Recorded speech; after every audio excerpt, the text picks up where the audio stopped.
thir tu le ngai thla tu zong zong te in zawa in chi bai ka buk le vek cheu ni zanin chu hei video mak sak deuh mai ron react ve zuai ka duwa dang dai khop mai he video hi tuna hian in Joseph Photographer Society Facebook group a kanom me ka he video hi and chin lok 10 minutes ago or 17 minutes ago vel khanin an lo post sa kong he ihan play don chinang miang en chin reng ang o Winia hian thuthunga chuan nei ta chia taka ini ta kapu hianin kapi hi voina chuan thuthunga chuan ka tai ni ta ka nei ta che tin akwa ti chuan kan en zelang Holia mi zong zong mu lai ni ka du tlat min fo pangal kapi hianin mi zong zong mu hi ka du tlat min fo ngai atia kapu hi avak kwa hemi te kapi le kapu hi nu pan ni kha chuanin engma soi thei kan nei lo hrim hrim ma se nu pan ni lo ero kha chuanin le aza thlakin a poi thei fu dona ma se hetia mi pui ma a in fop a in kis ngam to ni kha chuanin an ma ni pania engemo in lai chin na om tura ngai ta la nu pa pon lo an lo ni thei tho boka ni china ka soyang khanin nu pa ni chon engma soi thei kan nei lo wani chon enzel phot teng video hi o cover khen se ro se a in fop ti hi cover hen thero se tin kapi hianin amen pe pa in cover hen thero se tin au chuaka coverlin an se tura te po ngai ta ila a tho me play le photang o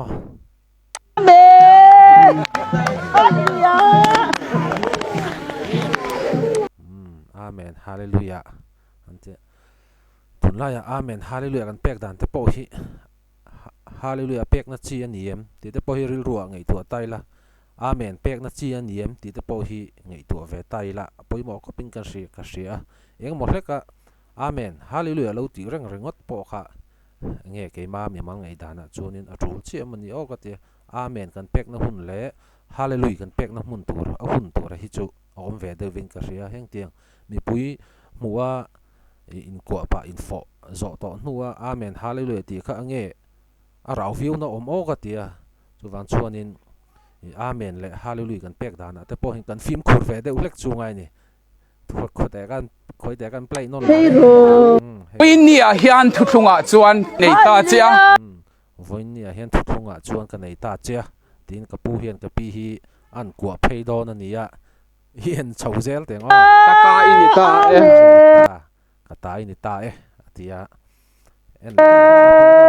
Holia mi zong zong mu lai ni ka du tlat ka pi hian mi zong zong hu lai hi ti ka du tlat atia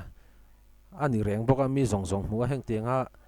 Peter le putar kum somnga over to chinina khola in fopi mi zo rama hi chuanin ka voi khat mu na ani mai the nge kala retlem deuh zok kala mutlem deuh zok nge ka hrelowa sabram ang chi ate chuanin in case in fop hi chu kan hu deuh zia mayam ase mi zo rama nga hi chuan an ni ang kum level la hi chuan ala khat ani thil thleng khat lu tu kan ya tin tuna in fo na hun le hun ate po hi pathian lama tangin a in fop ani mai thaya khong en le reng reng te min fo pangal min fo ngai atia dom vong mai ni mo mai chia hian a common lo khop mai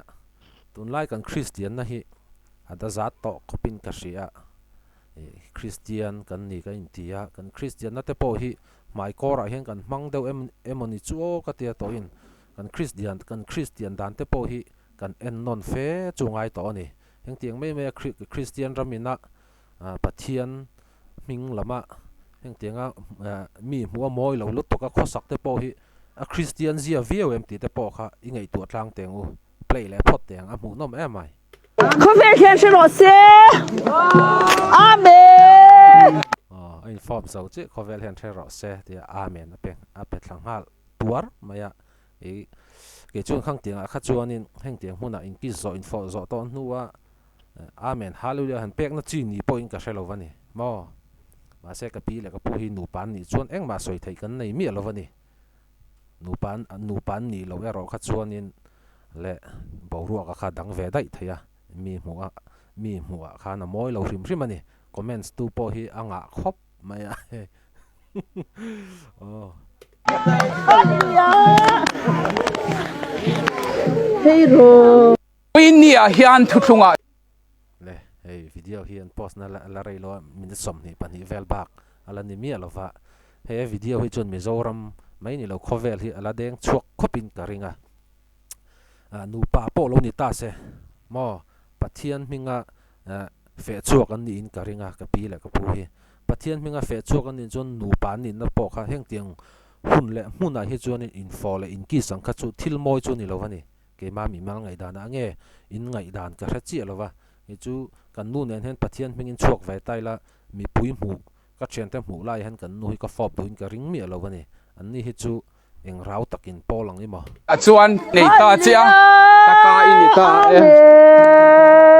Hallelujah. Mi zong mu lai ni ka du tlat. Min fo pangal. Ko ve khen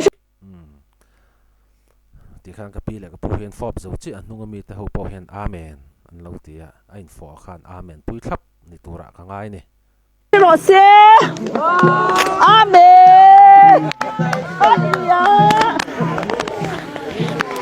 Hero. ini a le ka ti jong ka sen na video ka ron react thai chu ni le tamai ta se ni dang zan dang a video thar dang ne kan hu le thau don ne ti chuan a clip na hemi te video hi nu pan ni kha chuan eng ma soi boi thai ka nei mi lo ma se nu pan ni lo ani ero kha chuan in le thil moi lo tak ani ti kha atop na tan an soi du ani